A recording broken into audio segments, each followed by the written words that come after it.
consist of two parts, the air, number one the air passageway and the lungs.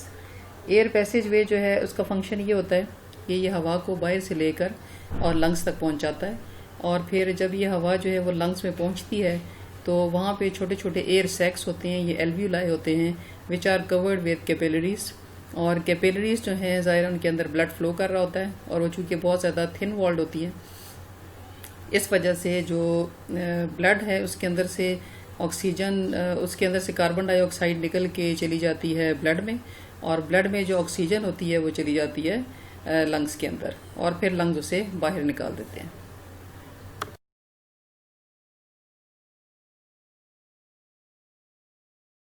Ji students, जैसे कि मैंने आपको बताया कि ह्यूमन रेस्पिरेटरी सिस्टम के दो पार्ट्स हैं, एयर पैसेजवे और लंग्स।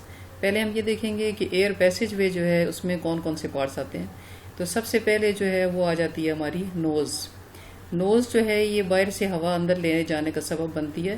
तो ये जो है ये बाहर जब खुलती है एनवायरनमेंट में, एयर में, तो इसके दो पार्ट्स होते हैं, दरमियान से ये डिवाइडेड होती है with the help of a wall, और ये जो दो पार्ट्स हैं वो they are known as nostrils. तो जहाँ से ये बाहर खुल रही होती है वो कहलाती है एक्सटर्नल नॉस्ट्रिल्स, और यही जो दो ओपनिंग्स हैं इसकी जो बाहर खुल रही हैं यही अंदर जाके हमारे थ्रोट में जाके खुलती हैं, और वहाँ पे इन्हें कहते हैं इंटरनल नॉस्ट्रिल्स। अब नोज़ का बहुत इंपॉर्टेंट फंक्शन है हमारी रेस्पिरेशन में।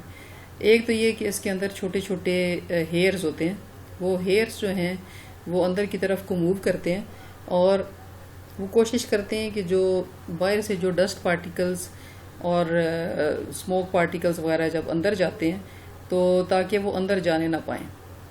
दूसरा, इसकी जो नॉस्ट्रिल्स हैं इनके अंदर म्यूकस होता है, एक स्टिकी सब्सटेंस होता है, और वो जो स्टिकी सब्सटेंस है उसके दो फंक्शंस हैं।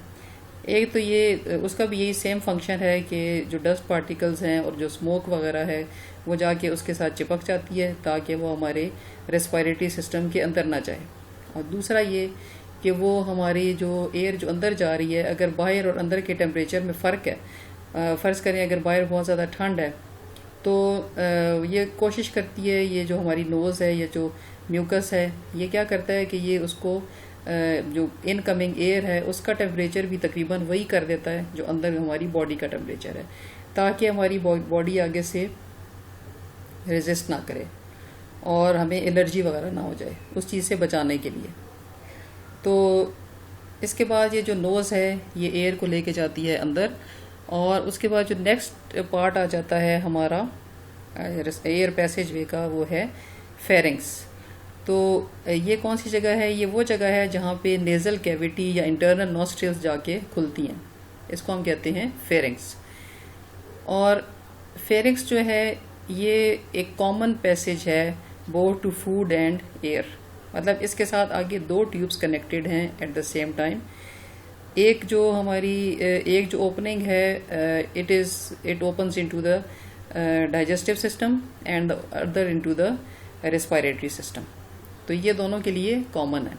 और दूसरी इसकी क्या खासियत मैंने आपको बताई कि इसमें इंटरनल नॉस्ट्रिल्स जाके खुलती हैं। अच्छा जी, इसके बाद ये जो फेरिंग्स है जब ये खुलेगा जाके हमारे रेस्पिरेटरी सिस्टम में, तो हमारे रेस्पिरेटरी सिस्टम का जो सबसे ऊपर वाला पोर्शन है उसे हम कहते हैं लैरिंक्स, और लैरिंक्स की जो ओपनिंग है ऊपर वो कहलाती है ग्लॉटिस। ग्लॉटिस जो है इसके ऊपर आमतौर पे एक कवरिंग सी होती है, एक ढक्कन सा होता है जिसे कहते हैं एपीग्लॉटिस। तो एपीग्लॉटिस आमतौर पे खुला होता है, लेकिन जब हम खाना खाते हैं तो वो कुछ देर के लिए बंद हो जाता है ताकि वो जो हमारी खुराक है वो हमारी सांस की नाली के अंदर ना जाए, क्योंकि इससे इंसान की डेथ भी हो सकती है, तो उस चीज़ को प्रिवेंट करने के लिए। उसके बाद जो लैरिंक्स है ये क्या चीज़ है? लैरिंक्स जो है it is a box made of cartilage. Cartilage आपको पता होगा कि it is a bone like structure but it is much flexible than the bone. और ये क्या चीज़ है? लैरिंक्स का फंक्शन क्या है? इसको हम वॉइस बॉक्स भी कहते हैं, क्योंकि इसके अंदर जो है ना ये राउंडेड होती है वैसे इसकी स्ट्रक्चर, लेकिन इसमें पूरी इसकी जो है ना इसको कवर किया हुआ होता है दोनों साइड्स में स्ट्रेच होते हैं, बैंड्स, खास किस्म के बैंड्स होते हैं मसल्स के बने हुए, जिन्हें कहते हैं हम वोकल कॉर्ड्स। उनके दरमियान में सिर्फ छोटी सी ओपनिंग होती है। तो जब इसमें से हवा पास होती है तो ये जो वोकल कॉर्ड्स हैं, वोकल इसलिए उनको कहते हैं क्योंकि उनका ताल्लुक हमारी स्पीच के साथ होता है या बोलने के साथ होता है। तो जब उसमें से हवा पास होती है तो वो वाइब्रेट करते हैं, क्योंकि वो बहुत ज़्यादा थिन होते हैं, तो इस वजह से वो हवा पास करने से वाइब्रेट करते हैं। तो उनकी वाइब्रेशन की वजह से हमारी साउंड प्रोड्यूस होती है। तो अब आपने इसमें देखा कि सबसे जो ऊपर वाला पोर्शन है वो नोज़ है, उसके बाद नोज़ के अंदर जो है वो दरमियान में एक पार्टीशन है, उसके बाद में दो नॉस्ट्रेल्स हैं, एक बाहर भी खुलती हैं वो और अंदर भी खुलती हैं। जब बाहर खुलती हैं तो एक्सटर्नल नॉस्ट्रेल्स हैं, अंदर खुलती हैं तो इंटरनल नॉस्ट्रेल्स हैं। फिर है फेरिंग्स। फेरिंग्स जो है it is common to both food and air. और इसके बाद ये जब ये खुलेगी जब हमारे रेस्पिरेटरी सिस्टम में, तो उसका सबसे ऊपर वाला पोर्शन है लैरिंग्स, और लैरिंग्स का दूसरा नाम क्या है, वॉइस बॉक्स। और वॉइस बॉक्स के अंदर हैं दो vocal cords which are stretched across the vocal larynx and they help in the formation of in speaking or speech।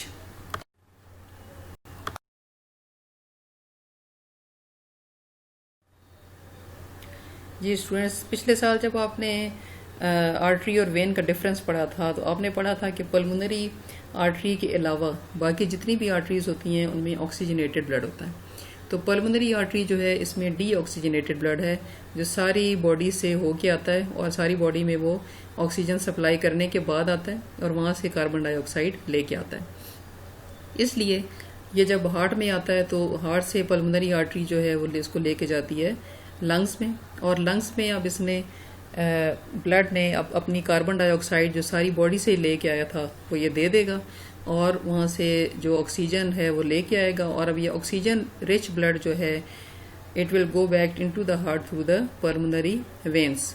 और जो पल्मोनरी वेन्स हैं अब ये ऑक्सीजनेटेड ब्लड को लेके जाएंगी दोबारा हार्ट में, और हार्ट का फंक्शन चूंकि सिर्फ पंप करने का है इसलिए ये इसको पंप करेगा, और जब ये दोबारा बॉडी में जाएगा तो फिर जाके ये ऑक्सीजन सप्लाई करेगा और